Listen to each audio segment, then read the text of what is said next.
Y pasamos ahora al tercer capítulo de este primer módulo, que son los modos de visualizar la imagen en ecografía. Son la forma en que la información se procesa y se genera una imagen para visualizar. Tenemos el modo A, modo M, modo B y luego los tres tipos de modo Doppler. El modo A, su nombre viene de la letra A de amplitud. Los primeros ecógrafos representaban el voltaje que se producía en los ecos de retorno en forma de una reflexión vertical. Solo registraban la intensidad de la señal, no había una imagen. Bueno, la imagen veis aquí, es como se veía, ¿vale? Y no mostraban tiempo real, de forma que conociendo cuál era la señal ecográfica normal de rebote, y veis aquí pues el hueso a un lado y el hueso al otro y la imagen central, pues se apreciaba una imagen alterada, ¿no? Realmente fueron poco utilizados. El modo M, que viene de la palabra motion, que lo tenemos disponibles en los ecógrafos, consiste en una secuencia de secciones a lo largo del tiempo. Tenemos una sola dimensión, que es la profundidad, de forma que dejando el ecógrafo fijo, vemos la sección repetida en el tiempo, ¿vale? De forma que se utiliza, por ejemplo, en cardiología, para ver la forma de contracción, por ejemplo, del corazón o el cierre y apertura de una válvula. Es realmente una imagen no anatómica, pero que da información en tiempo real. El modo B, que viene de la palabra brillo, brightness, es el modo más utilizado hoy por hoy a todos los niveles de tipos de ecografía, por supuesto también en músculo esquelético, y corresponde a una imagen formada por puntos brillantes en la pantalla, es decir, que la señal eléctrica se convierte en una señal luminosa, de forma que cuanto mayor voltaje, mayor intensidad, cuanto más brillo es que hay más ecografía, más señal eco. Cuanto más señal de ecografía, mayor brillo. La imagen que se forma es una imagen 2D en dos dimensiones, en las que tenemos la profundidad por un lado y la longitud por otro. Y es una imagen en tiempo real, es una imagen que, como decía antes, va cambiando. Se emite una serie de imágenes, en torno a 20 o 60 imágenes por segundo, de forma que dan la imagen de movimiento.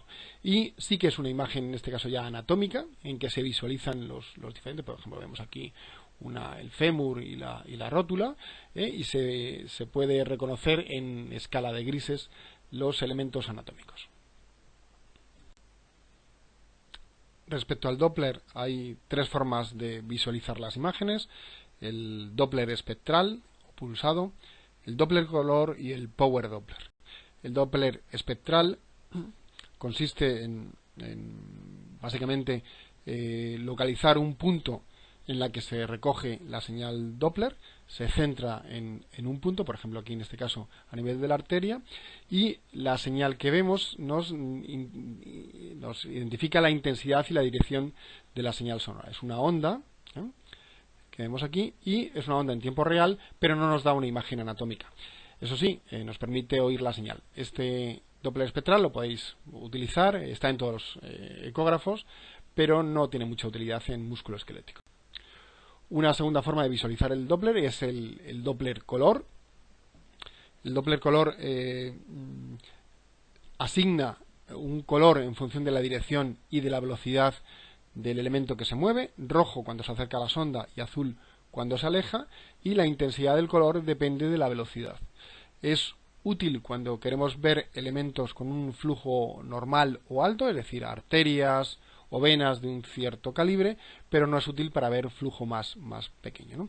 Y la intensidad de la señal Doppler, aparte de la velocidad, como decíamos al principio, depende del ángulo de incidencia. Nos da una imagen en tiempo real, y cuando vemos la señal Doppler, o cuando vamos al modo Doppler en nuestro ordenador, estamos viendo realmente dos imágenes. La imagen en modo B, que es la imagen en grises, y dentro de este cuadradito, este romboide, señalizado por una línea amarilla, el ordenador interpreta o busca la señal Doppler dentro de ese espacio, ¿vale? En general, cuando utilizamos el modo Doppler, tanto el Doppler color como el Power Doppler, el ordenador, o lo veréis, el ecógrafo va más lento porque tiene que interpretar o poner dos imágenes a la vez. Se superpone la imagen 2D normal con la señal Doppler. Estos son imágenes de ecografía en Doppler color.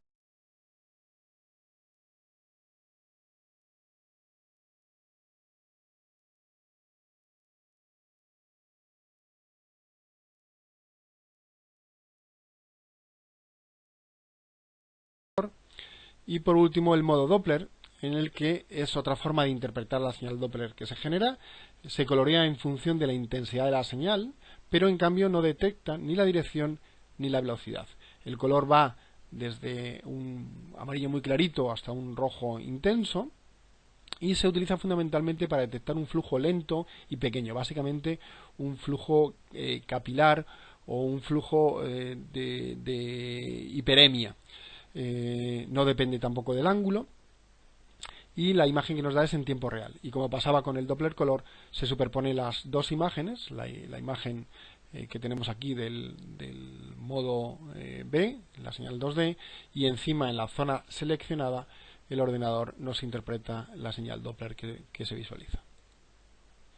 Y por eso aquí tenemos la interpretación del modo B y los parámetros también del modo Doppler. Esta es la imagen de uno de los ecógrafos que tenemos, en el que vemos, por ejemplo, la forma de los modos, el botón del modo M, el botón del modo B y luego el Doppler color y el Power Doppler. Otras formas de visualizar las imágenes: tenemos la imagen panorámica, en la que consiste en que hacemos un barrido por encima de una estructura que es grande, que es más grande que el tamaño de la sonda, de forma que puede alcanzar 8, 10, 15, hasta 20 centímetros, y luego se hace una imagen superpuesta de ese barrido y nos da una imagen larga del elemento que queremos ver. Y otra forma de visualizar es... Bueno, y el vídeo, como digo, es una forma fácil de exportar o de editar imágenes. En este caso es una lesión en el hombro que se está funcionando. Veis ahí la aguja y se produce una aspiración del elemento. Y luego la introducción de corticoides, que ahora veréis. Es importante decir que la lesión apenas tenía menos de 1 centímetro y bueno, pues con la ecografía nos permite grabar una infiltración guiada y luego certificar que hemos hecho, o demostrar a otros que hemos hecho la infiltración en el sitio correcto. Respecto a los colores que se utilizan, pues son colores que se ha llegado a un convenio. En el modo color es la escala de grises, de forma que cuanto menos señal ecográfica es más oscuro, y a mayor señal ecográfica, a mayor intensidad, pues el color es más blanco. En cuanto al Doppler color, lo que decíamos, va desde el amarillo pasando por el rojo al azul, hasta el azul más claro, y en el Power Doppler se utiliza el color desde el amarillo hasta el rojo intenso. Otras formas de visualizar las ecografías es la imagen 3D, que es una imagen virtual creada por la superposición de diferentes imágenes 2D. Se hace un barrido lineal o desde un punto fijo y luego el procesador de imagen prepara una imagen juntando todos los cortes. También se ha llamado 4D a la imagen 3D, que varía con el tiempo, ¿no? Estos son imágenes que he sacado, lógicamente no disponemos nosotros, pero en que se ve claramente una imagen tridimensional de una mano y de la cara. Muy bien, pasamos al cuarto tema de esta primera clase, que es las características de la ecografía musculoesquelética. Como decíamos al principio, la transmisión del sonido requiere la presencia de un medio físico, de una materia, de un elemento que permita la vibración de sus partículas y por lo tanto la transmisión de ese sonido. Y según esa materia, según ese medio, la velocidad de transmisión varía. La característica fundamental de ese medio es la impedancia, que es la capacidad de permitir la transmisión del sonido a través del interior. La impedancia varía de un tejido a otro y depende fundamentalmente de la densidad y también en parte de la compresibilidad de cada tejido.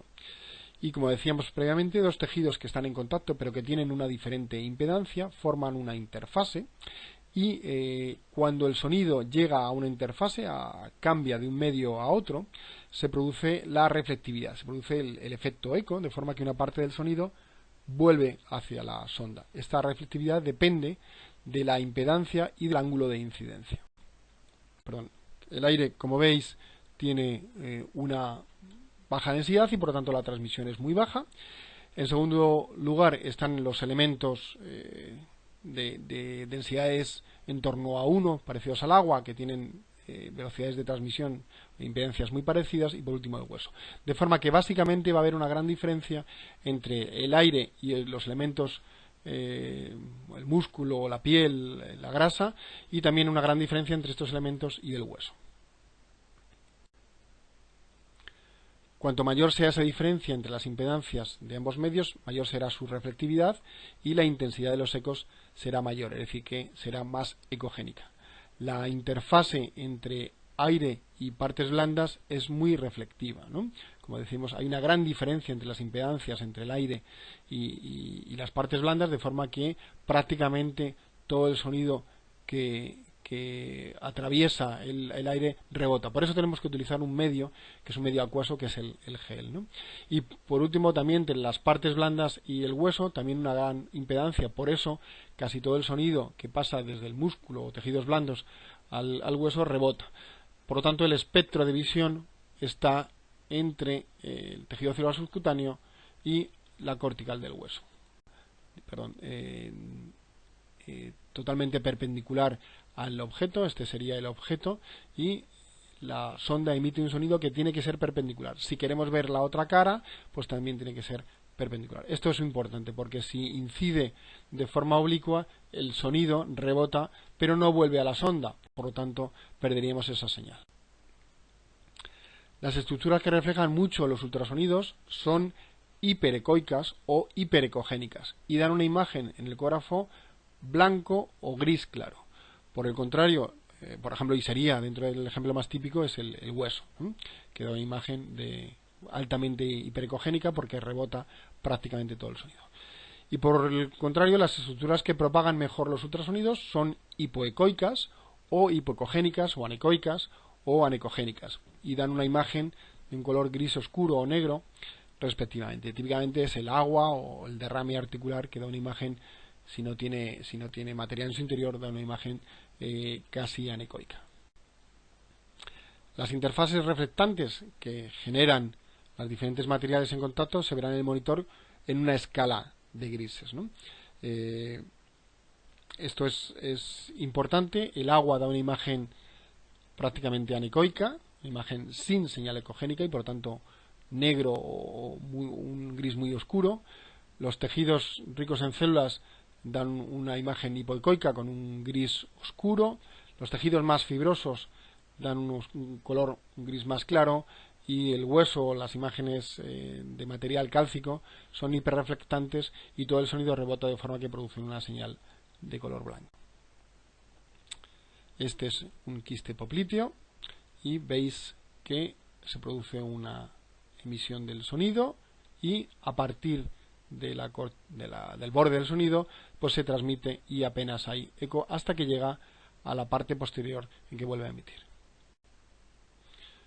Los tejidos que son muy celulares y que tienen mucha agua son hipoecoicos, mientras que los tejidos que son más fibrosos, que tienen muchas interfaces, son hiperecoicos.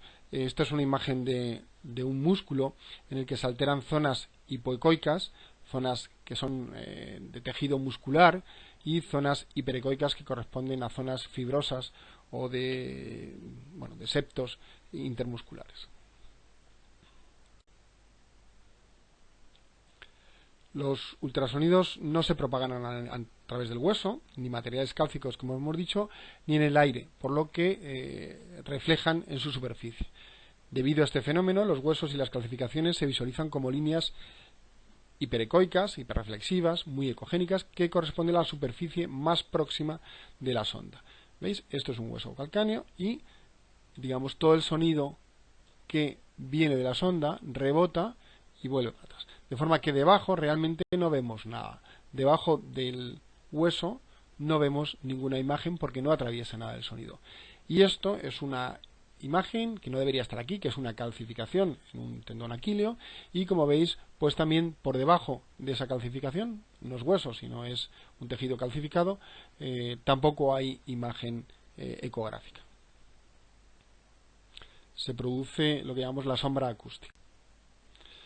Las estructuras intraarticulares son accesibles solo a través de las llamadas ventanas acústicas. Como hemos dicho, si no hay una zona de acceso de tejidos blandos, pues no vamos a poder visualizar. De forma que detrás del hueso nunca vamos a poder nada. Utilizamos, por lo tanto, ventanas acústicas, que son recesos en las articulaciones o diferentes elementos, que nos permiten acceder a la estructura que queremos examinar.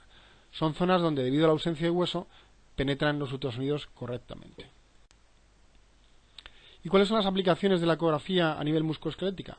Pues se ha desarrollado en los últimos 25 años y es una técnica que se ha posicionado muy bien con unas bondades muy claras. Es una técnica inmediata y accesible, ha pasado de ser dominio de los ecografistas o de los radiólogos, a ser una técnica que utilizamos los reumatólogos, los traumatólogos, los rehabilitadores, los digestivos, los neurólogos actualmente para ver a nivel intracraneal. Bueno, pues prácticamente casi todos los clínicos la utilizamos, y no tanto como una prueba que haya que esperar, sino que realmente una prueba que utilizamos a pie de paciente para ayudar en la exploración física.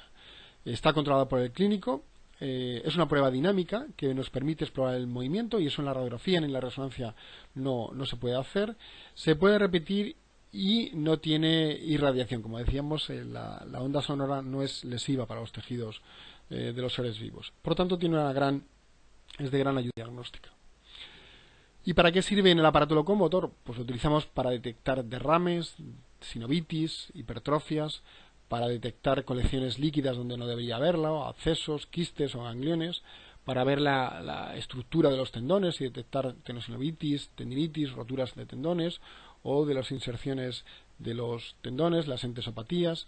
Nos ayuda también a evaluar las inflamaciones en las artropatías y ver la respuesta al tratamiento, hacer punciones guiadas y en cierta medida evita otras exploraciones.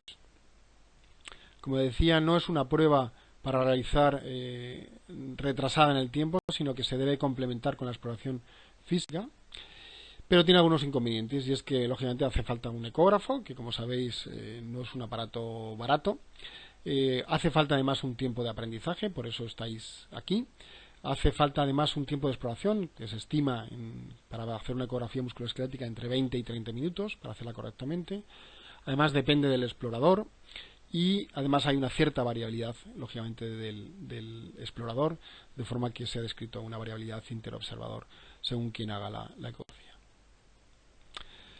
Pero está claro que la ecografía, desde el principio, cuando se empezó a utilizar en aparato musculoesquelético, aportaba una utilidad en la consulta diaria de aparato musculoesquelético, ¿no? En un estudio de los primeros que se hicieron en el año 2000 se vio que de 529 pacientes que se remitieron a realizar una ecografía musculoesquelética, de ellos un 64% se remitían para confirmar un diagnóstico clínico y un 36% para solicitar para ver qué diagnóstico habría y para solicitar una infiltración. Pues bien, después de hacer la ecografía se vio que un 53% de los pacientes se había cambiado el diagnóstico, y en un 50% de ellos se había cambiado la localización del elemento patológico o lesionado. Y pasamos ya al último capítulo de este primer módulo, de este primer vídeo, que es la técnica de cómo explorar en aparato musculoesquelético. Bien, en primer lugar, la sonda. ¿Cómo debemos coger la sonda? La sonda sabéis que se coge con 2 o 3 dedos, los 2 o 3 primeros dedos, y de forma que el cuarto y quinto dedo no sujetan la sonda y se utilizan para apoyarse sobre el paciente o sobre la mesa de exploración, y esto nos permite movilizar la sonda o hacer los barridos fijándonos, digamos, o apoyándonos en esos 2 dedos. Y ¿cómo se visualiza, ¿no? Pues cuando tenemos la sonda en la mano, la parte izquierda de la pantalla, cuando utilizamos un corte longitudinal, pues se corresponde con la región más proximal. Es decir, la zona de la izquierda corresponde con lo más proximal, en un corte longitudinal, y en un plano transversal reproduce la imagen tal y como la estamos viendo, de forma que lo que está a la izquierda de la sonda corresponde a la izquierda y lo que está a la derecha corresponde a la derecha.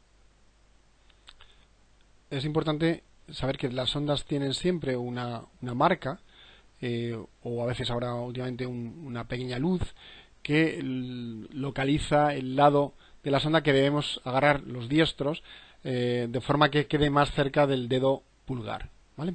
Es importante cuando cogéis la sonda que veáis esta pequeña marca.